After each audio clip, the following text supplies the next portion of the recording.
She told me I had no real responsibilities, that I should be happy to pay for her daughter's birthday, but I was done being her bank. So I canceled the cake and all hell broke loose. Sometimes family means love. Sometimes it means guilt. And sometimes it means drawing the line when someone takes your kindness for granted.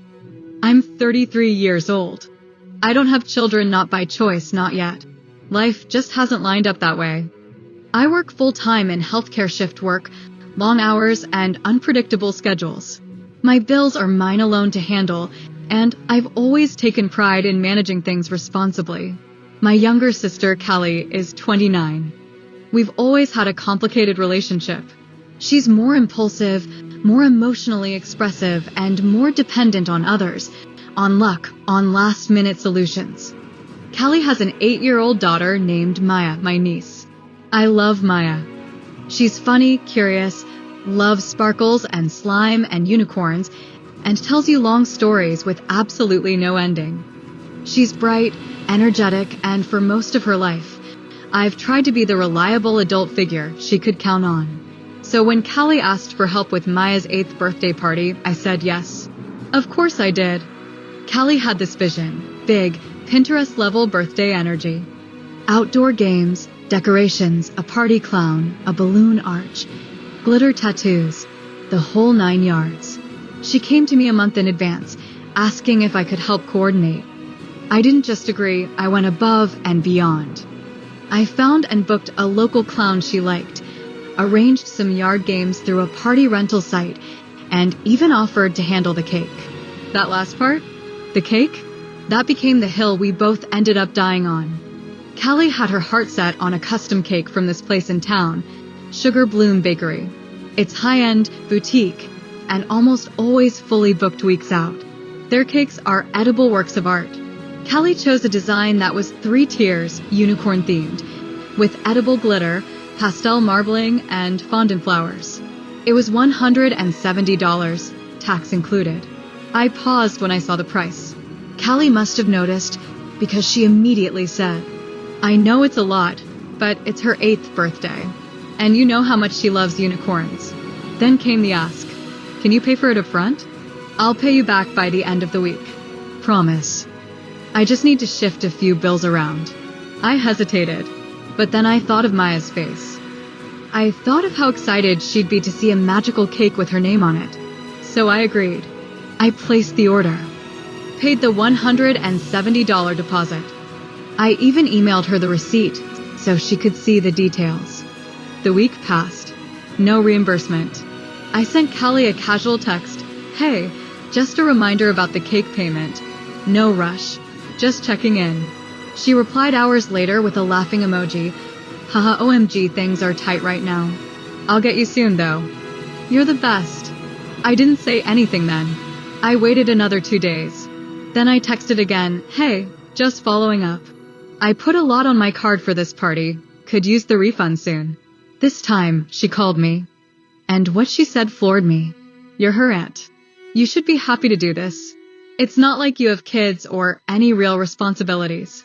That sentence, it hit like a slap. No real responsibilities. As if rent, groceries, car insurance, student loans, and my mental health didn't count. Because I don't have a child, my life and my money were up for grabs. I don't think I even said anything back on the call. I just remember going silent. My face flushed with heat. My ears buzzed. This wasn't the first time Callie had minimized my life. She's always painted me as the free one, the selfish single woman who can go to brunch or buy nice clothes because she doesn't have a child. But the truth is, I work damn hard. I budget. I plan. I save for emergencies.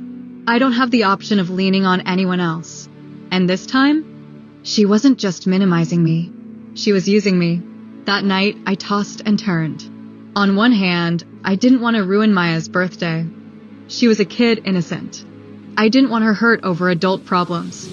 But on the other hand, I was tired. Tired of being expected to carry the load just because I could. Callie had disrespected me. She dismissed my financial stress and my boundaries. And she'd shown zero intention of paying me back. So I made a decision. The next morning, 2 days before the party, I called Sugar Bloom Bakery. I explained the situation. They were sympathetic. They agreed to cancel the order, though they'd retain a $20 cancellation fee, per policy. I said that was fine. It wasn't about the money anymore. It was about the principle. I still went to the party. I brought Maya a gift, a science kit and some glitter pens I knew she'd love. She gave me a big hug. No idea yet that anything was wrong. The setup was beautiful. Yard games, balloons, streamers. The clown was on time. Everything seemed perfect until it was time for cake. Callie was standing by the kitchen with a confused look on her face. "Hey, where's the cake?" I took a breath. I canceled it. She blinked. "What?" I canceled the order. "You never paid me back, and after the comment you made on the phone, I decided I'm not funding the party." At first, she thought I was joking. Then she saw my face. "Are you serious? Are you serious right now?" I nodded. "You told me I have no real responsibilities. You laughed off my request for reimbursement. You treated me like a wallet. So yeah, I canceled it."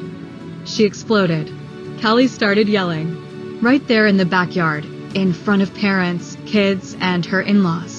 "You're selfish. You embarrass me. You ruined Maya's birthday." I didn't yell back. I simply said, "You embarrassed yourself the moment you decided my life didn't matter. I'm not your ATM." Maya came over, confused. She looked up at her mom, then at me, then asked, "Where's my unicorn cake?" Callie started crying. Maya started crying. Callie's partner, who had mostly stayed out of things, stood off to the side, looking shell-shocked. I didn't stay long after that. I gave Maya her present. I hugged her. I apologized that the day didn't go the way she expected, and I left. That night, my phone blew up. My mom called, furious. "You couldn't have just let it go?" "For Maya? She's a child." I told her what Callie said to me. The comment about my life being lesser. The unpaid debt. Mom softened a bit, but still said, "You punished a child for her mother's mistake." My dad had a different take. He called quietly the next day and said, "I've always known your sister was careless with money.